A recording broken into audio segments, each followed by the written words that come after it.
Bismillahirrahmanirrahim. Assalamualaikum warahmatullahi wabarakatuh. Alhamdulillah, dalam kesempatan ini izinkan kami Nurul Huda Syamsiyah ingin mereview sebuah buku yang berjudul Dasar-Dasar Supervisi oleh Profesor Dr. Suharsimi Arikunto. Di dalam daftar isi ada 7 bab. Yang pertama pendahuluan, bab kedua konsep-konsep pokok dalam supervisi, bab ketiga ruang lingkup dan tujuan supervisi, bab keempat bahan dan alat pembinaan untuk supervisi, bab kelima teknik-teknik supervisi, bab keenam pelaku dalam supervisi, dan bab ketujuhnya yaitu proses supervisi. Di bab pendahuluan ini dijelaskan bahwa supervisi berasal dari dua kata bahasa Inggris yaitu super dan vision. Super yang berarti di atas dan vision yang berarti melihat, masih serumpun dengan infeksi, pemeriksaan dan pengawasan dan pemilikan. Dalam arti kegiatan yang dilakukan oleh atasan, orang yang berposisi di atas yaitu pimpinan, terhadap hal-hal yang ada di bawahnya, yaitu yang menjadi bawahannya. Supervisi merupakan istilah yang dalam rumpun pengawasan tetapi sifatnya lebih human atau manusiawi. Di dalam kegiatan supervisi ini, pelaksanaan bukan mencari-cari kesalahan, tetapi lebih banyak mengandung unsur pembinaan agar kondisi pekerjaan yang sedang supervisi dapat diketahui kekurangannya. Kemudian di sini supervisi dibagi menjadi dua, yaitu supervisi akademik dan supervisi administrasi. Kalau supervisi akademik adalah supervisi menitikberatkan pengamatan pada masalah akademik, yaitu yang langsung berada dalam lingkup kegiatan pembelajaran yang dilakukan oleh guru untuk membantu siswa ketika sedang dalam proses belajar. Sedangkan supervisi administrasi yang menitikberatkan pengamatan pada aspek-aspek administrasi yang berfungsi sebagai pendukung terlaksananya pembelajaran. Kemudian di bab kedua membahas terkait dengan konsep-konsep pokok supervisi. Yang mana di sini dijelaskan terkait dengan pengertian dan fungsi supervisi itu sendiri ya. Dalam pendidikan bahwa supervisi ini diadakan dalam setiap lembaga untuk proses peningkatan kualitas dalam sistem proses belajar. Kemudian di sini ada fungsi dari supervisi. Yang pertama, fungsi meningkatkan mutu pembelajaran. Yang kedua, fungsi memicu unsur yang terkait dengan pembelajaran. Dan yang ketiga, fungsi membina dan memimpin. Di dalam buku ini juga dijelaskan terkait dengan tipe-tipe supervisi, yaitu tipe infeksi, tipe laissez-faire, tipe coercive, tipe training and guidance, dan tipe demokratis. Kemudian di bab 2 ini dijelaskan juga terkait dengan prinsip-prinsip supervisi. Yang pertama, supervisi bersifat memberikan bimbingan, memberikan bantuan kepada guru dan staf sekolah untuk mengatasi masalah dan mengatasi kesulitan, dan bukan untuk mencari-cari kesalahan. Berikutnya adalah pemberian bantuan dan bimbingan dilakukan secara langsung, artinya bahwa bimbingan dan bantuan tersebut tidak diberikan secara langsung, tetapi harus diupayakan agar pihak yang bersangkutan tanpa dipaksa atau dibukakannya hatinya dapat merasa sendiri serta sepadan dengan kemampuan untuk daya mengatasi diri sendiri. Yang ketiga, apabila pengawas atau kepala sekolah merencanakan akan memberikan saran atau umpan balik, sebaliknya disampaikan sesegera mungkin agar tidak lupa. Jadi ketika supervisi adanya masukan itu disampaikan secara langsung. Kemudian berikutnya, kegiatan supervisi sebaiknya dilakukan secara berkala, misal 3 bulan sekali, bukan menurut minat dan kesempatan yang dimiliki oleh pengawas atau kepala sekolah. Apabila target periodisasi ini tercapai, guru dan staf tata usaha yang disupervisi akan selalu siap. Demikian akan siap pula dengan peningkatan yang disarankan oleh supervisor ketika datang yang terakhir kali. Kemudian, suasana yang terjadi selama supervisi berlangsung hendaknya mencerminkan adanya hubungan yang baik antara supervisor dan supervisi. Berikutnya, untuk menjaga agar apa yang dilakukan dan apa yang ditemukan tidak hilang dan terlupa. Sebagai supervisor membuat catatan singkat berisi hal-hal penting yang diperlukan untuk membuat laporan. Nah, oleh karena itu supervisi sangatlah penting untuk dilaksanakan dalam sebuah lembaga. Kemudian di sini ada tujuan supervisi. Tujuan umum supervisi adalah memberikan bantuan teknis dan bimbingan kepada guru dan staf sekolah yang lain agar personel tersebut mampu meningkatkan kualitas kinerjanya, terutama dalam melaksanakan tugas, yaitu melaksanakan proses pembelajaran. Kemudian juga ada di sini tujuan khusus. Tujuan khususnya yaitu meningkatkan kinerja siswa sekolah dalam perannya sebagai peserta didik yang belajar dengan semangat tinggi agar dapat mencapai prestasi belajar secara optimal. Yang kedua, meningkatkan mutu kinerja guru sehingga berhasil membantu dan membimbing siswa mencapai prestasi belajar dan pribadi sebagaimana diharapkan. Ketiga, meningkatkan keefektifan kurikulum sehingga berdaya guna dan terlaksana dengan baik di dalam proses pembelajaran di sekolah, serta mendukung dan dimilikinya kemampuan pada diri lulusan sesuai dengan tujuan lembaga. Keempat, meningkatkan keefektifan dan keefisienan sarana dan prasarana yang ada untuk dikelola dan dimanfaatkan dengan baik. Kelima, meningkatkan kualitas pengelolaan sekolah. Keenam, meningkatkan kualitas situasi umum sekolah sedemikian rupa sehingga terjadi situasi yang tenang dan tentram serta kondusif bagi kehidupan sekolah pada umumnya, khususnya pada kualitas pembelajaran yang menunjukkan. Di bab 4, bahan dan alat pembinaan untuk supervisi. Yang pertama, informasi atau data supervisi meliputi mengumpulkan data dan melakukan pembinaan. Kemudian di sini juga disebutkan adapun keterangan untuk masing-masing jenis sumber data dimaksud adalah yang pertama orang atau personil, berikutnya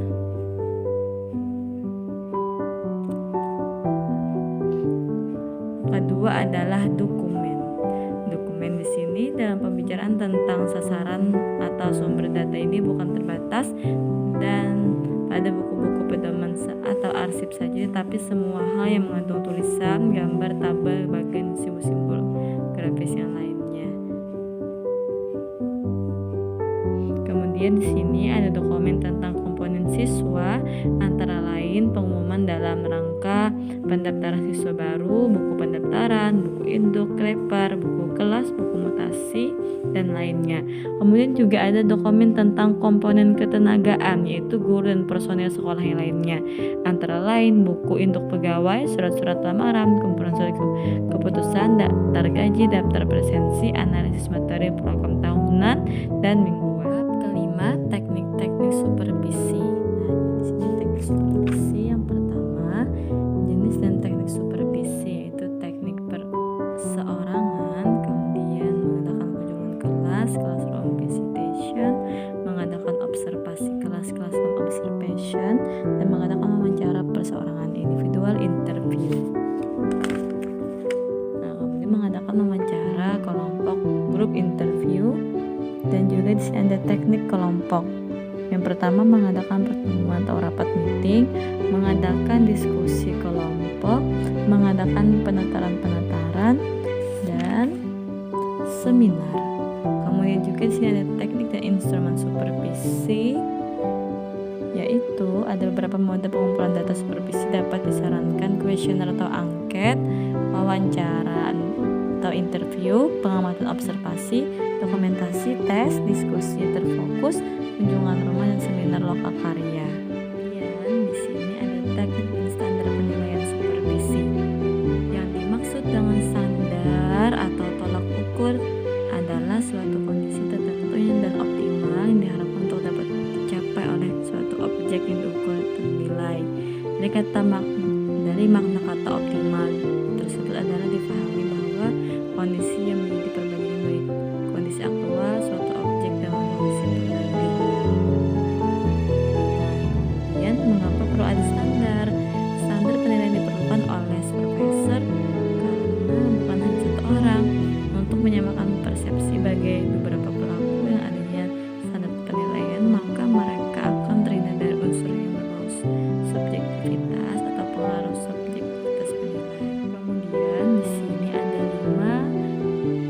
Standar untuk cara penilaian yaitu mengacu pada peraturan dan ketentuan yang berlaku, misal undang-undang, peraturan pemerintah, pedoman atau panduan dan lain-lain.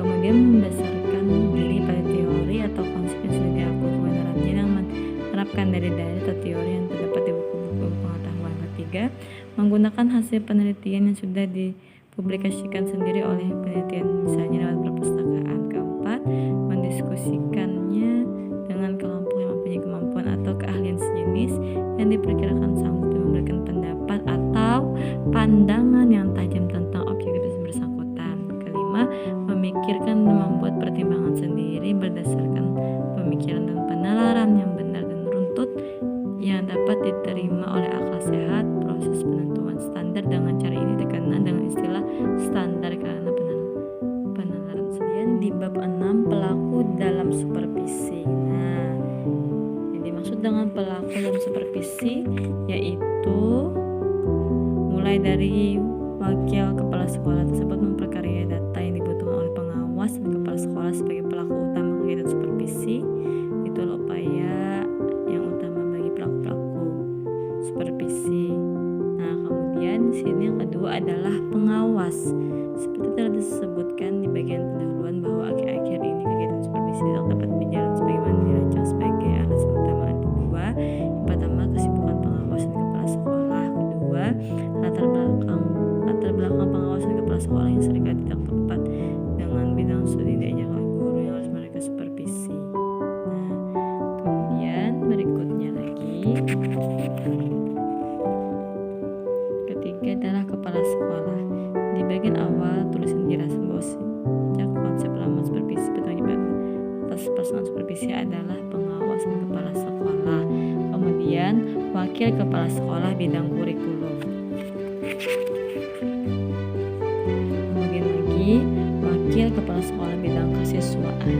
Nah, kemudian di sini kalau tadi beberapa dari peserta yang untuk menjadi supervisor.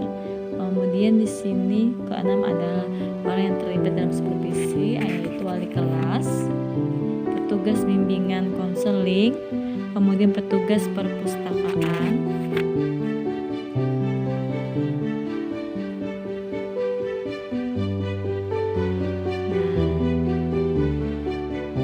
yang mana dalam hal tersebut semuanya berperan untuk mengikuti ketiga langkah-langkah umum supervisi. Dengan supervisi yang sekarang ini, karena pengamatan oleh pengawas dan kepala sekolah bukan satu-satunya untuk cara mengetahui kualitas pembelajaran, mestinya pengawas selaku penanggung supervisi perlu terus-menerus berpikir dan mencari variasi langkah dengan maksud memperoleh data yang lebih baik dan mengambil pembinaan yang lebih efektif. Kemudian di sini dalam supervisi model baru yang dikaitkan dengan supervisi klinis, disarankan langkah-langkah alternatif sebagai berikut. Pengawas bersama-sama kepala sekolah sewilayah pembinaan mendiskusikan menyusun rencana kerja untuk kurun waktu tertentu. Dalam rencana tersebut tertuang aspek yang menjadi titik pusat perhatian dalam program supervisi untuk tahun tersebut. Sebagai contohnya, pembinaan terhadap guru tentang bagaimana memanfaatkan bahan lokasi perpustakaan sebagai sumber untuk memperkaya materi pembelajaran. Berikutnya, selain itu, mungkin juga akan menggalakkan majalah dinding dan pemanfaatan untuk memperkaya lokasian, penjadwalan pelaksanaan yang mencakup lama kurun waktu dan penggalan untuk setiap langkah kegiatan. Perencanaan yang rinci disusun bersama antara pengawas dan kepala sekolah ini dimaksud untuk menciptakan koordinasi antara keduanya sehingga pelaksanaan supervisi tidak simpang siur dan tumpang tindih. Kemudian poin berikutnya, pengawas dan kepala sekolah menelaah instrumen yang diperlukan. Kepala sekolah menyelenggarakan rapat pleno guru untuk menjelaskan langkah program yang sudah disusun bersama pengawas. Kepala sekolah menyampaikan usulan guru tersebut kepada pengawas sehingga di antara kedua petugas supervisi tersebut dapat mengadakan pembagian tugas kalau dipandang perlu. Pengawas dan kepala sekolah menyusun rencana operasional untuk melakukan supervisi. Berikutnya, di sini guru mengemukakan masalah yang dirasakan pada pengawas atau kepala sekolah. Diskusi bersama antara supervisor dengan guru untuk menemukan alternatif pemecahan masalah.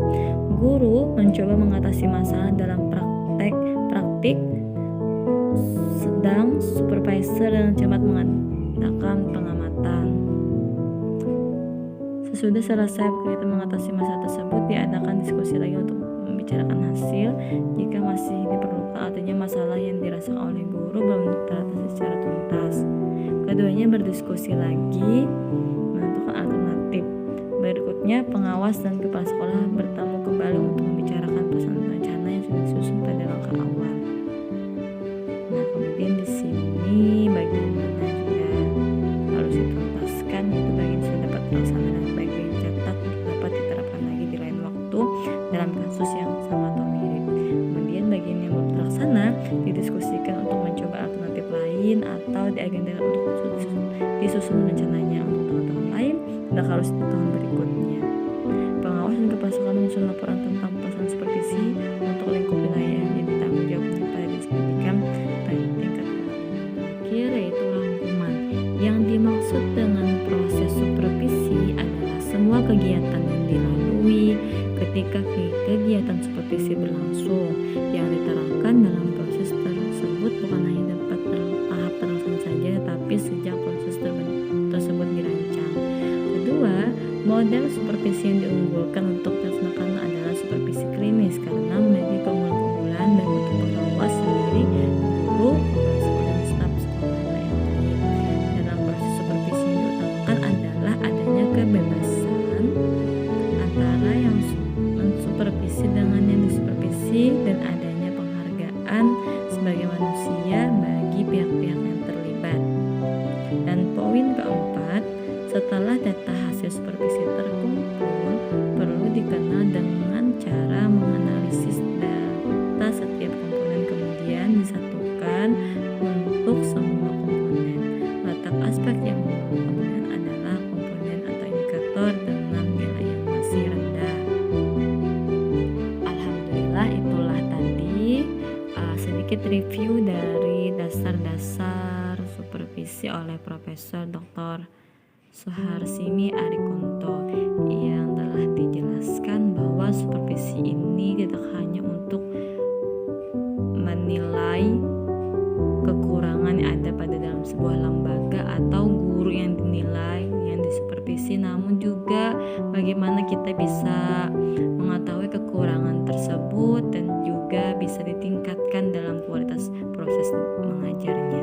Oleh karena itu, dengan adanya supervisi ini sangat membantu para lembaga pendidikan khususnya yang terlibat adalah guru untuk meningkatkan kualitas proses belajar mengajarnya dan juga bagaimana bisa memberikan yang terbaik untuk siswa-siswinya demi kelancaran proses belajar mengajar.